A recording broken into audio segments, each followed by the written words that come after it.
Good afternoon, YouTubers, and welcome to an update on the New England Industrial Division HO shelf layout.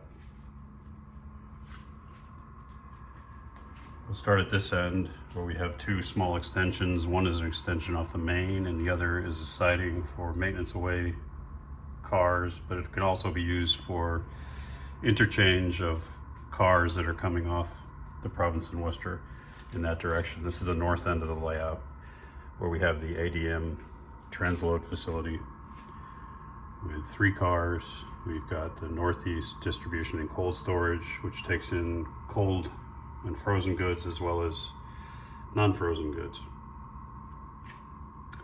We have the operating grade crossing, 3 tracks, Tomar signals. There is an overpass,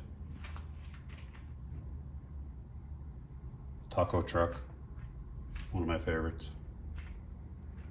scenes. In the background there we have the Province and Worcester regional headquarters, and then in the foreground we have the Province and Worcester engine facility. It's a yard office with a facility for fueling and light maintenance. It takes in 2 engines. All these facilities are fenced in with operating gates. They have deraillers as well. Here, going toward the south end of the layout, we have Ballard Printing and Publishing, which takes in paper rolls, and then outgoing finished product leaves in trucks. All the foam poles and wires, insulators are scratch built. Then at the far south end, we have Bombachi Foods, which takes in flour, salt, takes in packaging materials with box cars, and then it takes in both vegetable oil and corn oil at the back there. There's some piping for extracting that. And then at the end, this end, the south end of the layout, there's an overpass, and there's a mirror under there to give you the illusion that things continue on. And you see there's yard lights in this area. These are 2 interchange tracks. And then this scrappy track here, which will be used for maintenance away vehicles. And now we have the extension, which is 7.5 feet off the original layout. And you can see that I've finished the track work as well as the backdrop. So let me show you a couple things I did. One is I took that overpass that was dead-ended where the layout ended, and I just gradually curved that off into the distance just by bending and cutting the, I need to work obviously on those pillars there, but as far as the backdrop goes, you can see there's a cold storage, and then there's some buildings, and the overpass continues on between those. And this is a scrapyard, which wasn't in the original track plan, but it's a facing point switch.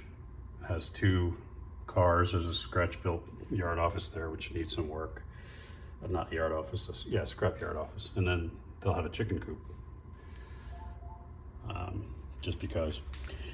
And there'll be dirt, and I'll make scrap piles. You can see in the backdrop there's pictures of scrap, but I'll also put scrap piles right now. Those are just things as a holding place, but I'll use little bits of metal and whatnot. And then there's an opening between the buildings where the dirt road continues on, and actually you'll see off in the distance, which is the south end of a cityscape, which I have a little further west, I guess it would be, in this layout.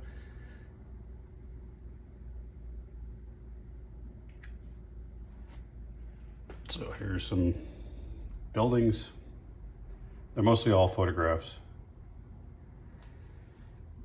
And then some buildings in the foreground, and in the background, the cityscape. Those of you who are from New England probably recognize that city. It's where I was born. Leave in the comments if you know what it is. And then the new scratch-built manufacturing plant, which takes in coil cars. And the yard. So the yard ended up being CSX and Conrail during a transition period. So I've got a Conrail and a CSX engine. and it has two industries, each with two cars, the scrapyard and that coil facility or the manufacturing facility. So operations can be done on this end, shuffling cars in the yard as well as switching those two industries, while another person is switching the P&W main industrial area from the north end to the south end, what I just walked you through.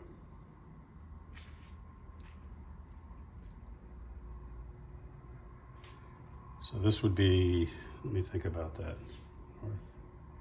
Yeah. So this yard comes off the west. And those of you who know that city are gonna say, well, would the orientation be correct? It's taking, this is a freelance, proto-freelance layout. So it's meant to be New England. So it crosses Connecticut, Massachusetts, and Rhode Island, as the P&W does, and as CSX does, and as Conrail used to do. Inside the building, there's actually, let's see if we can see it. I'm not sure, but there are photographs of the inside of a facility that has coil. So when you look in there, it actually looks like there's an interior with steel coils and machinery. And that building won't be painted, color TBD, but I just want to get it detailed and in place so that I made sure it all fit together. So it holds two cars, a little extra room at the end, and then on the other, at the back end, there is a trucking door. So I have some road details there. You can see up the yard. I've got to finish pinning down the tracks, and then I can start painting and ballasting, etc. But I wanted to get the backdrop done just so I kind of knew where everything would be situated relative to the industry. So if you get back here, you can see on the far end is that industry, and then some at the foreground of the backdrop, some industries, contemporary mixed in with some older buildings, and then in the background, cityscape. So there's some overlapping to give it some 3D. And then in this area here, some old warehouses. It kind of works its way to the scrap yard facility, which has a dirt road leaving out, and you can see what actually is the south end of that cityscape, but in this case it sort of turns it into the east end. But and the track plan I've shown in prior videos is coming off the P&W using two Walthers curve turnouts, and there are two tracks that can hold a pretty decent amount of cars. Everything I need for switching all the industries, including these two new ones, and then there's a runaround. I could hold two engines at the end of that runaround, both the Conrail and the CSX, and then there's a stub parallel to the runaround that can hold additional cars. So in a small area, I was able to get a lot of functionality. I wanted it to have kind of a heavy industrial look to it with the city in the background, and that just kind of adds a nice additional dimension to the other layout. So if we kind of pan back, you can see it's really changed the dynamics big time. So excited to get it going. A lot more to do, but I want to give you an update. The other cool thing is this Conrail engine. It's a Rapido, and I've heard mixed reviews about problems with the motors, problems with programming. I had my friend Don Irace help me program it. It's got a V5 decoder, but the functions are quite a bit different than what we're used to. So it took him a while to get that sorted, but now it functions in the same way as my Atlases that have V5 decoders. And in future videos, I'll show you some operations with those things. In fact, let's just pull out that Conrail right now to end the video. And I will, I'll have it take out the coil cars from the new manufacturing facility. Let me set this for you. Start it up so you can hear the sounds.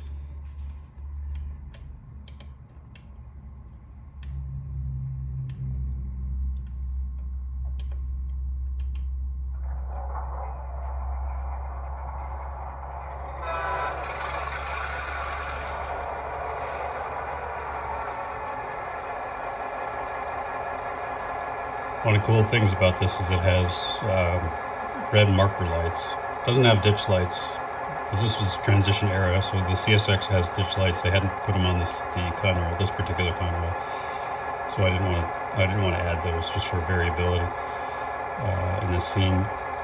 But when you change directions, you could see those red marker lights come on if I'm in reverse, and then if I go forward, the marker lights go red in the back.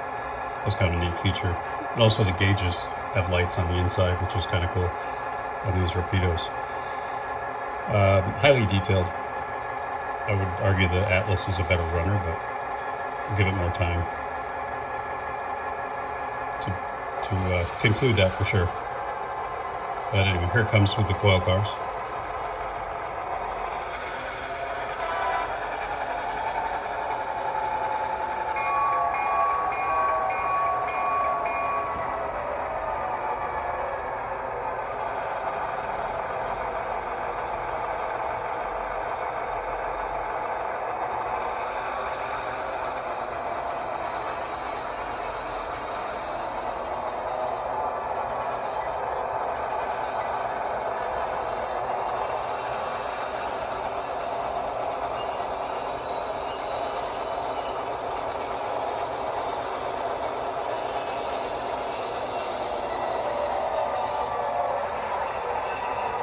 All right,